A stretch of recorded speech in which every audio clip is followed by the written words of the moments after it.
Hi everybody, let's get cooking for this week's class.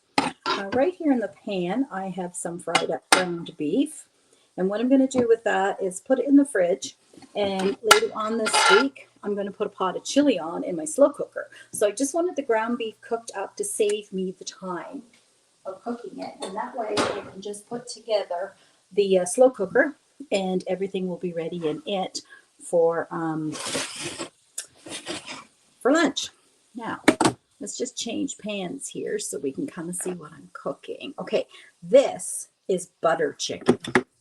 Now, this is a new spice that I have come across called butter chicken, and I've heard nothing but good things about it. It is preservative-free, gluten-free, doesn't have any of that junk in it. New company out of Montreal. Look for a wooden spoon.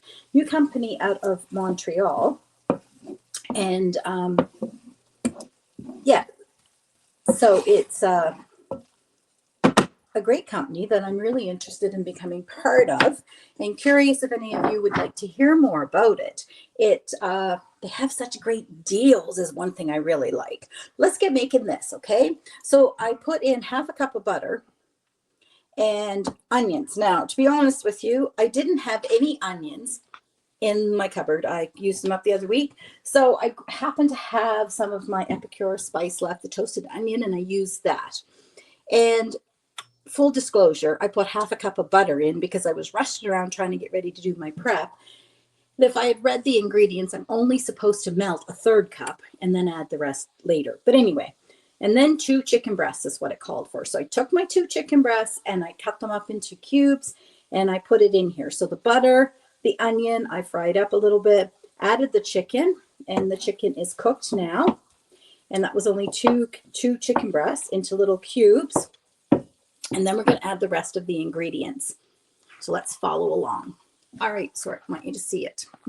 Okay, so I also added 2 tablespoons of the spice to that. We're going to add tomato paste, and it calls for 2 tablespoons. So we're going to scoop out 2 tablespoons of tomato paste. And then with the leftovers, for anyone that hasn't seen before, I like to take it and freeze it into 2 tablespoons. So I have setting aside a cookie sheet with a silicone liner on it that I will scoop this tomato paste into, and I will scoop it probably in 1 tablespoon so that if I need 1, it's frozen. If I need 2, it's frozen. Now, if you don't know what I'm talking about, I just want to give you a quick visual. So I'm going to take this pan and I'm going to scoop the leftover tomato sauce that's in that can, and I'm going to put it into little blobs like an ice cream blob, and then I'll freeze it. So after about, I don't know, a couple hours, I'll pull it back out. What's great about this is I just pick it up and they will be frozen, and I'll put them into a little Ziploc bag, mark tomato paste, and I will mark that they're in tablespoons. So when I want to use it for another recipe, it's sitting there. I don't know about you, but I hardly ever use a whole can.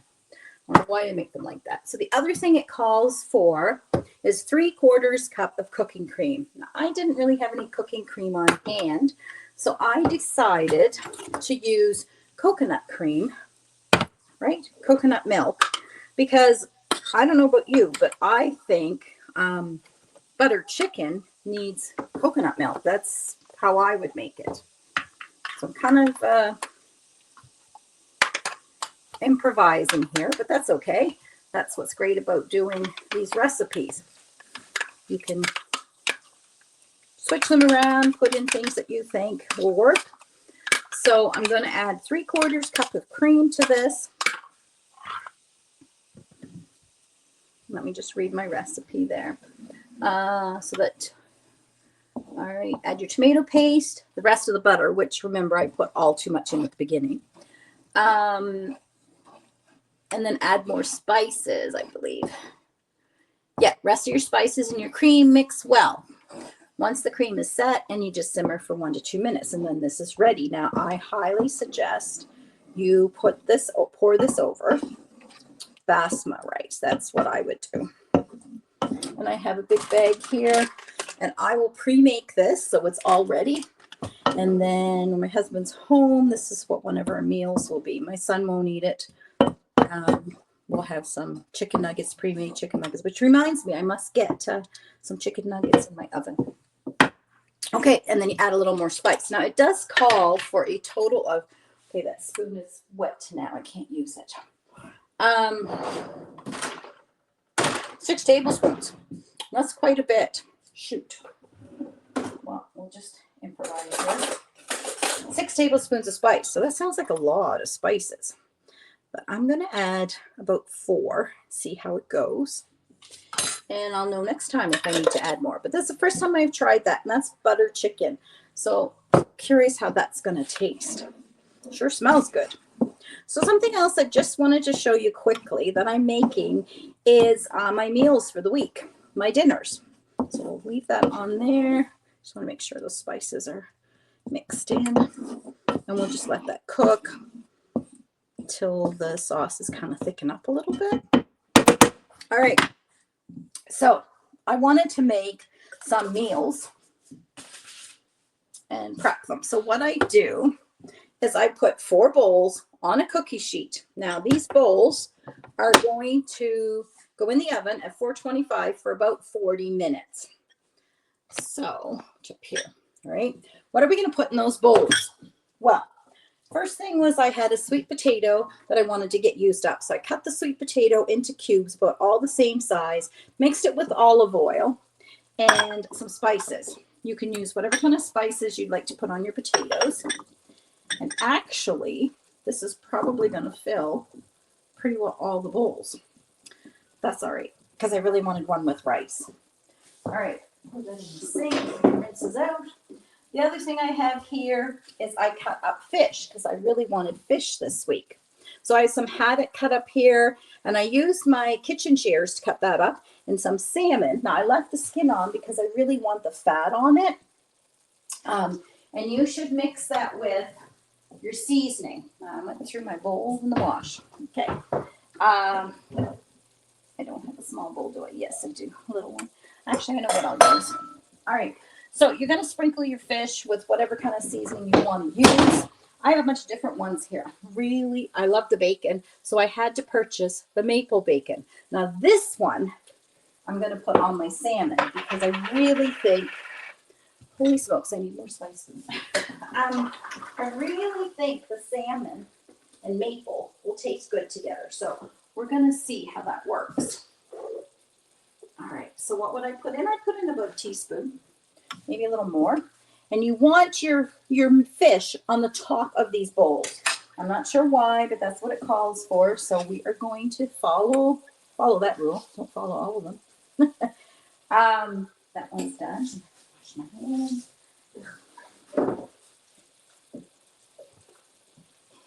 And it's cooking good.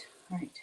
I put the salmon. Okay, so before I put the salmon on the other one, the other fish, I want to put some rice in.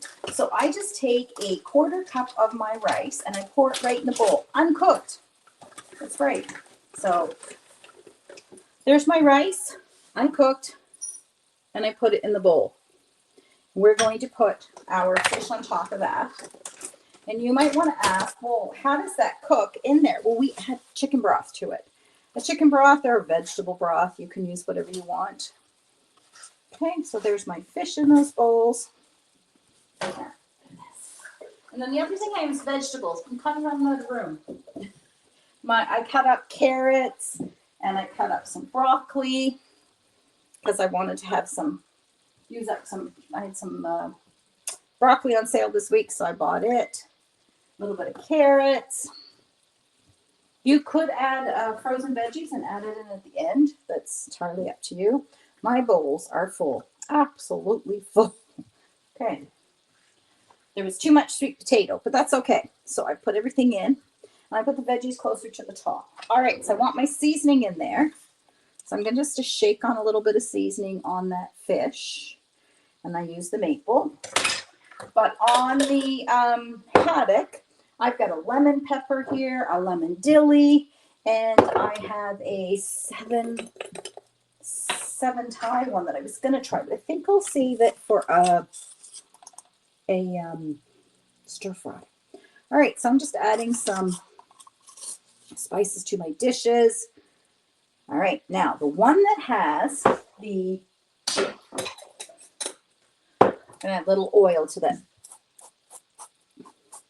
salmon. Now the sweet potatoes have so much moisturizer in it, that it will